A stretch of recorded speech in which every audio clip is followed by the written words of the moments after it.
కొల్హాపూర్లో ఉదయం 5:30 కల్లా స్టార్ట్ అయిపోయాము మా వెహికల్లో పండ్రీపురం రావడానికి. పండ్రీపురం వచ్చేసరికి 10:40 అయింది. దాదాపు 5 గంటల సమయం పట్టింది ప్రయాణం. తర్వాత ముందుగా పాండురంగ స్వామి ముఖదర్శనం చేసుకొని అక్కడి నుంచి మరలా క్యూ లైన్లో వెళ్ళి పాండురంగ స్వామిని స్పర్శ దర్శనం చేసుకున్నాము. మరలా తర్వాత అక్కడి నుండి బయలుదేరి తుల్జాపూర్ వచ్చాము. తుల్జాపూర్ వచ్చేసరికి సాయంత్రం 6 గంటల విని అప్పుడు మేము ఆలయానికి దగ్గరలో రూములు తీసుకొని ఫ్రెష్ అయిపోయి అమ్మవారి ఆలయానికి వెళ్ళాము. అమ్మవారి ఆలయం ఎంట్రన్స్ అత్యద్భుతంగా ఉంది.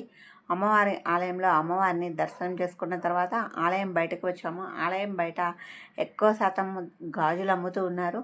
ఇక్కడ అమ్మవారి దగ్గరికి వచ్చిన వాళ్ళందరూ గాజులు వేయించుకోవాలి అని అన్నారు. మేము కూడా ఒక పెద్ద ముత్తైదు చేత గాజులు వేయించుకున్నాము అందరము.